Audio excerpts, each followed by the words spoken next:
Кеш жарық, сәлеметсіздер ме қадірлі түнгі сырдың жалпы тыңдармандары. Назарларыңызда бүгінгі түнгі сыр, сіздерді тыңдарман болуға шақырамын. Әрқашан бастарыңызға бақыт, дендеріңізге саулық тілеймін.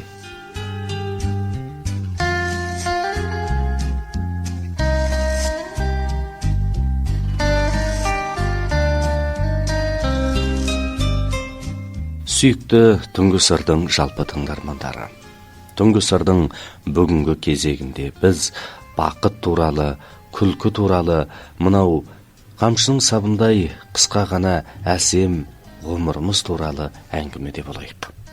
Мынау бақыт пен махаббат бұл дүниеге келген әрбір пендені торып жүреді ғой. Өмірде жастарымыз қарманып қалуға, үлкендер сермеп қалуға ұмтылыс жасап жатады. Жастар шаттық ішінде есейеді. Үлкендер жастық дәуреннен жалын алады. Жастар дәуірдің иесі, нұрлы көктемге, мығым қайратқа толы тағдырдың қожасы. Бақыт теңізінде малтап, жағасында аяңдап жүргенде қолыңа аялдай бермейтін бақытты қадірлеуің, қарсы алуың, құттықтауың қажет. Тірлік бақытты қажет етеді. Бейне құстың көк аспанды, көк шөптің күн нұрын, балықтың көк теңізді сағынғаны сияқты. Сонда бақытты не деп түсінеміз?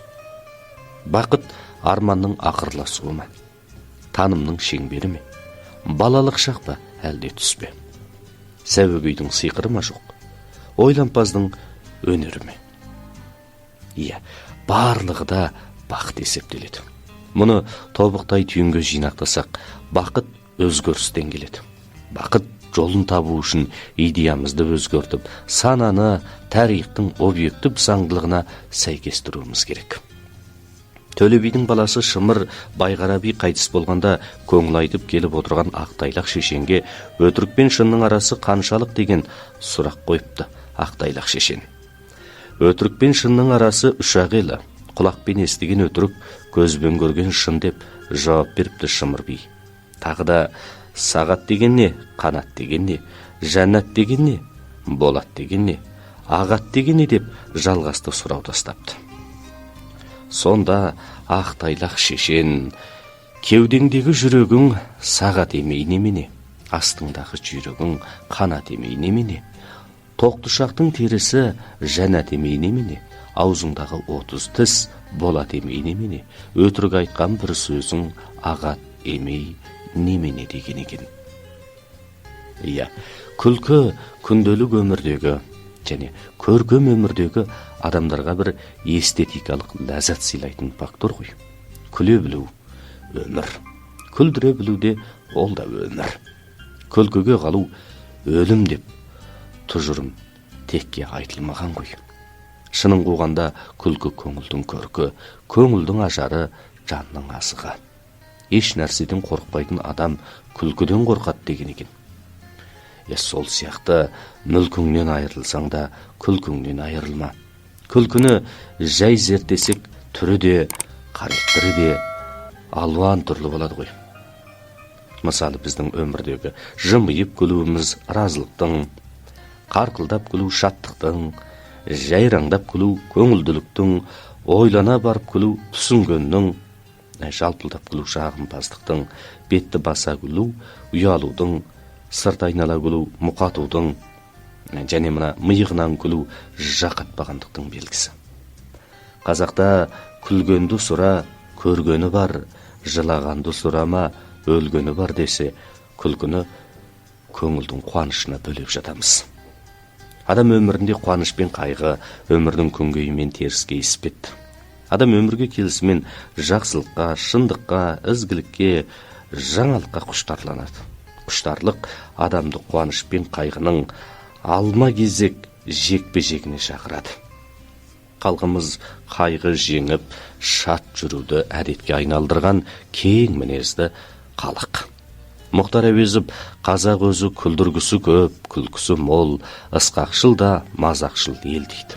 Арасында қазақ өзі киелі сөзден кесім алып, шешен сөзден шешім табатын, асқақтағанды әзілмен алып ұратын, қатты кеткенді қалжыңмен қағып түсіретін, және мықты сынғанды мысқылмен мыжырайтып, шынағанды шымшып, шиін шығаратын ел.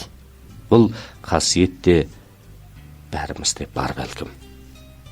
Күлкі көрем көгілдір көл бетінен, күлкі көрем аспаннан жер бетінен, күлкі жан жағым толған күлкі, күлкі менен өмірім тербетілген. Бір минутты да қастерлей біл, бір минут өзіңе де өзгеге де, тұрмысыңызға да қуаныш сыйлайды.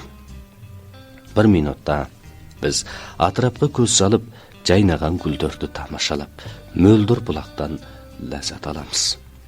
Бір минут жұмсап, жым-жыр тыныштықтан ләззат аласыз, немесе шырқата ән саласыз. Бір минут жұмсап, жаңа бір дос табасыз. Бір минут ішінде тұрмысты қайтадан бастауды талдап жатасыз.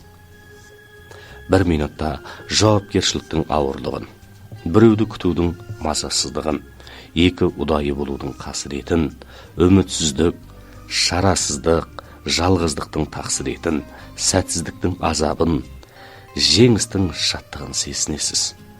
Бір минутта ыждағатпен отырып қарасаңыз, жан ашыр жандардың дос-жарандарыңа, шәкірттеріңе бақыт дегеннің не екендігін ұғындыра аласыз. Қысқа ғана қадірлі тыңдармандар, бір минут кейде мәңгілік болады, кейде түкке тұрғысыз есептеліп жатады.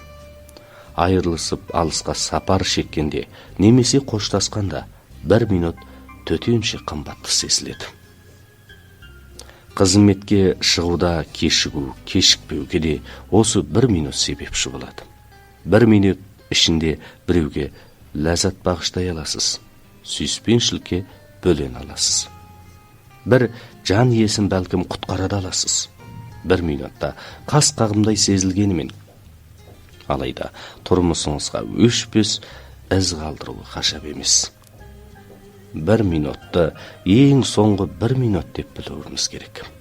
Әр бір минутты қастерлеу дегеніміз тіршіліктегі әр бір күнімізді, әр бір сәт сағатымызды, әр бір басымызда бар байлықты қастерлеу дегендік қой.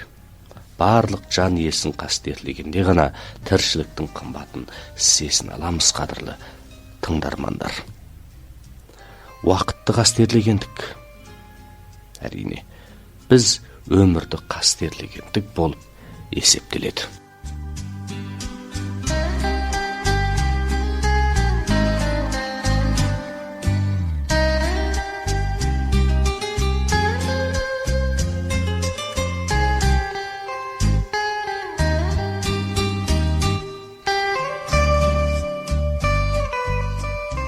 Сонымен, қадірлі түнгі сырдың жалпы тыңдармандары, бүгінгі берілімімізді осы арада тамамдаймыз. Ден қоя тыңдағандарыңызға үлкен алғыс. Ертең түнгі сырдың кезегінде кездесуге нәсіп болсын. Жайлы жатып, жақсы түс көріңіздер.